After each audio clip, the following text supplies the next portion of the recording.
Os amigos da Luisfera e da rubrica Via Livre.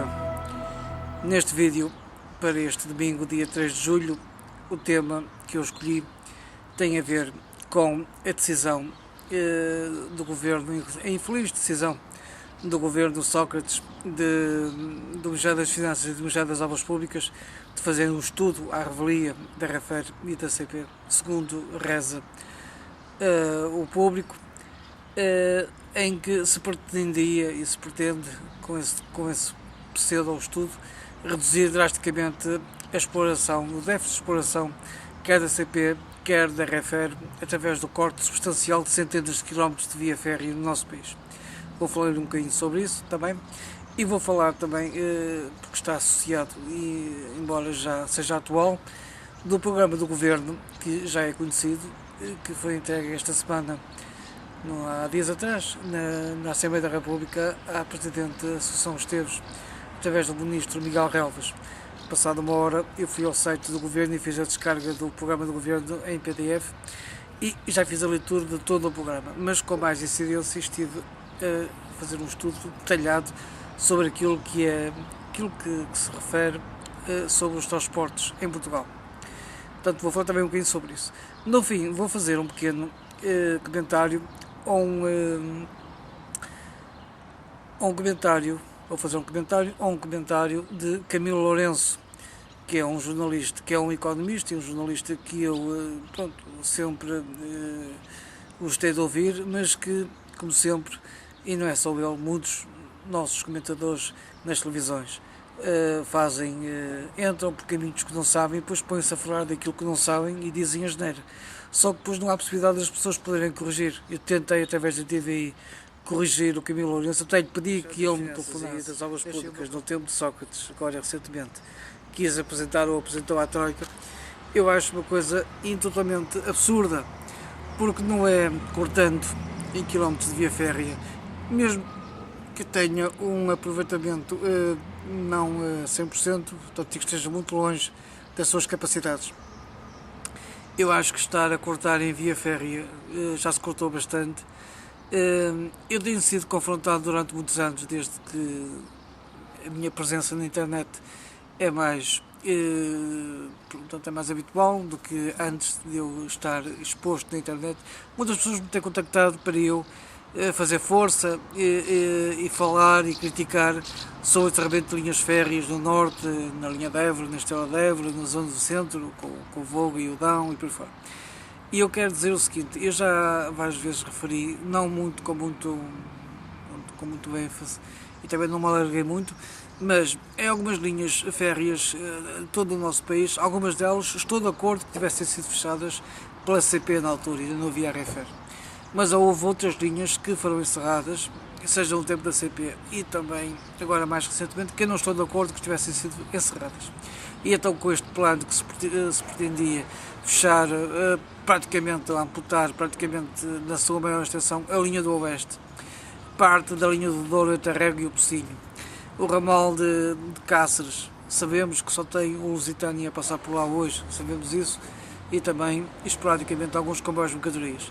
Assim como a linha do Leste, assim como outros troços a nível ferroviário, como amputar, cortar a linha da Beira Baixa, entre a Guarda e a Covilhã, e também o ramal de Cantanhede, entre a Figueira da Foz e a Pampilhosa. Acho isso tudo políticas muito erradas. Aliás, por exemplo, imaginemos que isso que era levado à prática, nós hoje temos entre o Porto e Lisboa, na chamada antigamente região centro que a CP tinha, tínhamos 3 ligações que faziam fazer os comboios de passar do norte para o sul. Por exemplo, se houvesse um grave acidente ou um grave constrangimento de tráfego em que houvesse limite de operação durante dias ou semanas por qualquer calamidade que tivesse acontecido, podia-se desviar os comboios entre Lisboa e o Porto via a linha do Oeste. E do outro lado, já do lado da fronteira espanhola, temos a linha da Beira Baixa. Portanto, temos ali 3 linhas que fazem ligação. Se isto acontecesse, de se fechar esses 3 troços, e só nesse aspecto de ser uma alternativa, se fechasse Guarda Covilhã e se fechasse a linha do Oeste, só tínhamos a linha do Norte para fazer em todo o centro do país. Eu tenho aqui numa pasta que trouxe os tais documentos que eu referi. Tenho aqui o Diário da República, que tem a nomeação da Economia, como as pessoas sabem, é o professor Dr. Álvaro dos Santos Pereira, Ministro da Economia e do Emprego. E aqui o Diário da República com o Secretário de Estado, Dr. Sérgio Paulo Lopes da Silva Monteiro, Secretário de Estado das Obras Públicas, Transportes e Comunicações. Pronto, tenho aqui então o programa do Governo que eu queria fazer referência e do qual já fiz estudo, em que se fala aqui de transportes, infraestruturas e comunicações. É essencial tomar medidas que permitam a resolução dos déficits operacionais crónicos e das dívidas financeiras crescentes e insustentáveis, quer do transporte ferroviário, quer do transporte público, do transporte rodoviário público. No domínio do transporte ferroviário de mercadorias será ainda dada prioridade às ligações aos portos e centros de produção orientados para o comércio externo, analisando-se o desenvolvimento potencial da infraestrutura em bitola europeia nos corredores de tráfego internacional. Eu recordo que numa conferência que estive presente ainda o ano passado, o antigo secretário de Estado dos Transportes do governo de Sócrates, o último secretário de Estado, ele falou do déficit crónico da CPE e da RAFER, que são valores incomportáveis. Isto tem acontecido através dos últimos governos. Todos eles dizem que não pode continuar, portanto tem que se cortar os déficits crónicos, quer da CP, quer da RAFER. Neste caso a RAFER até tem um déficit maior que o da CP. Eu estou de acordo com isso que se corte, mas temos que saber como é que devemos fazer as coisas. E eu temo um bocadinho que este programa que está aqui não seja o mais correto nessa política que temos que fazer, porque poderemos ter a tentação de fazer cortes em setores e áreas que não se deve cortar e depois, mais tarde, quando quisermos corrigir esse erro, já não há hipótese porque as infraestruturas já não existem. Isso é um dos erros que eu mais temo que possam acontecer, que os governos possam implementar e fazer com que depois não tenhamos essas soluções. Por exemplo, aqui sobre o projeto do TGV, eles dizem aqui, suspender o projeto de alta velocidade de Lisboa-Madrid poderá sujeitar-se a um projeto de reavaliação, incluindo o seu conteúdo e calendário, numa ótica de otimização de custos à luz dos novos condicionalismos e que deverá ter em conta o estatuto jurídico dos contratos já firmados. Uma eventual renegociação só poderá proceder de uma avaliação deste tipo. Isto já estamos aqui a sofrer, na minha opinião, um bocado por causa das más negociações que o governo anterior fez nas tais parcerias público-privadas que eu tanto contestei. Isto já está aqui em uma argumentação para o Estado se poder defender dessas contratualizações. Tem aqui outros apontamentos que eu também queria referir. Eu não acredito muito nisto. Proceder à reavaliação da eventual concessão das carreiras das linhas da Carris, STCP e Metro de Lisboa. Não estou muito bem a ver como é que o Metro de Lisboa vai conceder algumas das suas linhas para exploração por privados, por exemplo. Não estou a ver como é que isso possa ter um funcionalismo, portanto, e poder acontecer de uma maneira correta.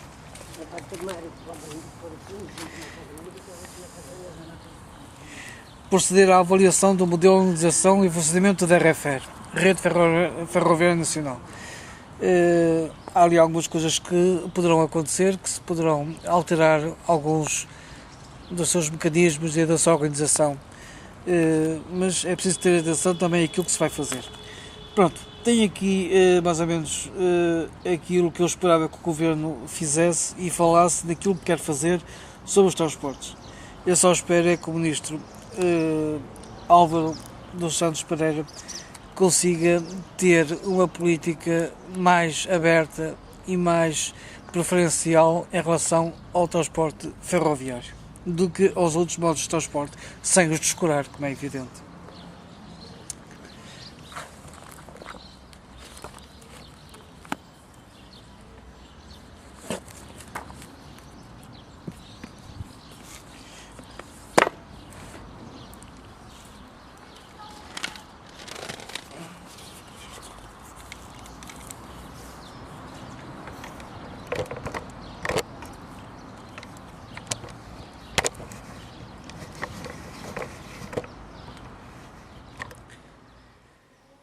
Na passada sexta-feira, o programa do Manuel Luís Goxa e da Cristina na TV, da parte da manhã, houve uma parte em que interviu o Sr. Camilo Lourenço que é um jornalista e um economista, uma pessoa que percebe de economia e que eu sempre, através da revista Exame e de outras publicações, sempre gostei de ler e ouvir aquilo que ele dizia. Mas acho que desta vez que foi muito infeliz naquilo que disse sobre o TGV. Eu estou sempre atento àquilo que as pessoas dizem e não queria deixar passar esta oportunidade para criticar severamente a maneira como as pessoas dizem as coisas com consciência, no sentido de emitir a sua opinião, é certo, mas fazer com que as outras pessoas fiquem a pensar que o projeto tão maltratado que tem sido no nosso país, do TGV em Portugal, ainda fique mais prejudicado e que se tenha uma má imagem desse projeto quando isso não devia acontecer. Isto tem a ver, eu tenho aqui um quadro que vou agora fazer aqui um desenho que vai explicar porque é que o senhor Camilo Lourenço disse aquilo. Aliás, não foi só ele faz uma referência porque, por exemplo, o blog Blasfémias também faz referência a isso. Trata-se de um jornal espanhol, o ABC, em que refere, isto também tem a ver por causa do programa do governo, em que mandou suspender o projeto do TGV em Portugal.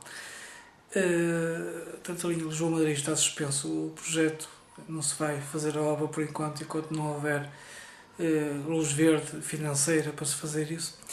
E então o ministro do Fomento espanhol já veio criticar a decisão portuguesa, como já aconteceu no passado também, quando foi das últimas eleições que já Sócrates ganhou a Manuel Ferreira Leite. Manuel Ferreira Leite nesse debate também estava contra o projeto do TGV e os espanhóis na altura também tocaram o sino. Depois Sócrates ganhou, eles pararam e agora o governo de Passos e Portas, especialmente Portas, que é contra o TGV, que é, na minha opinião, uma posição errada, mas isso são outras histórias que mais tarde poderei um dia comentar.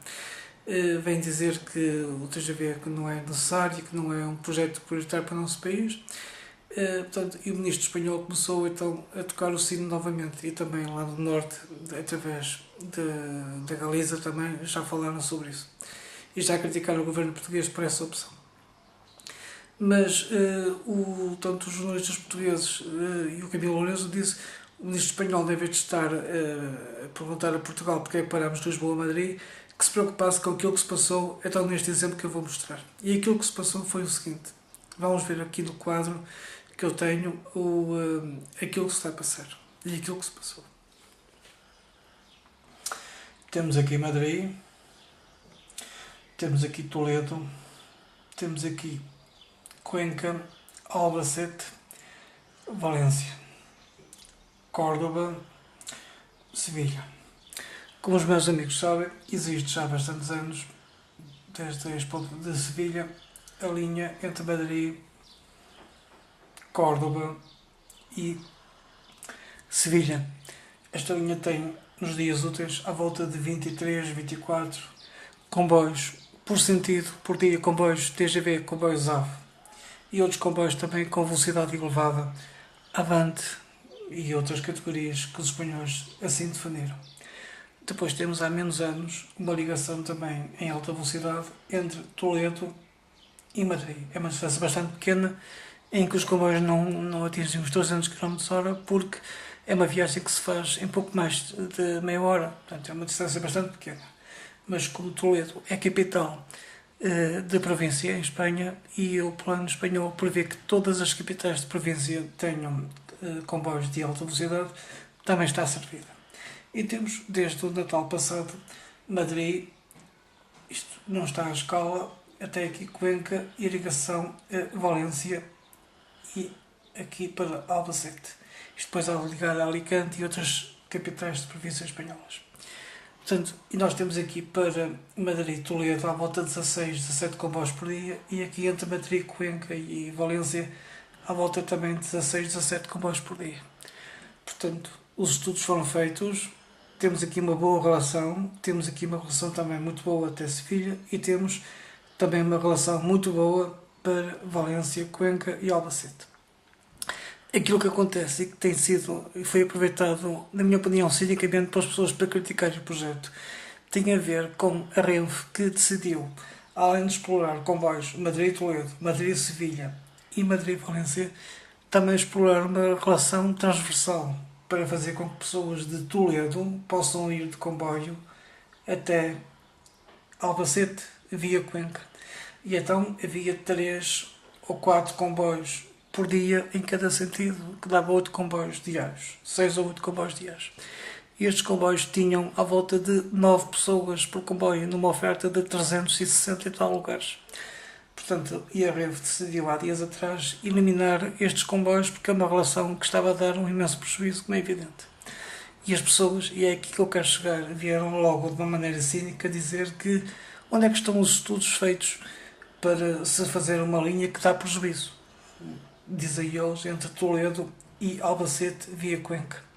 Portanto, não se trata de uma linha que dá prejuízo, é uma linha que está bem servida, seja para Madrid-Sevilha, Madrid-Toledo e Madrid-Valência, só que a Renfe decidiu explorar, além destes comboios, também uma relação transversal entre Toledo e Albacete via Cuenca. Só que esta relação não nos resultou. Portanto, isso é muito diferente de dizermos que, por exemplo, isso as pessoas podiam dizer, por exemplo, imaginemos entre Madrid e Valência, de haver 17 ou 20 comboios ou mais comboios por dia e cada comboio levar 5 ou 6 pessoas. Dizia assim, realmente isto não está a funcionar. Mas não é isso que acontece. O que não está a funcionar e por isso que a Renfe decidiu suprimir era a relação transversal entre Toledo e Albacete via Cuenca com estes 3, 4 comboios por dia. Portanto, foi isto que aconteceu. E as pessoas vieram criticar severamente o plano.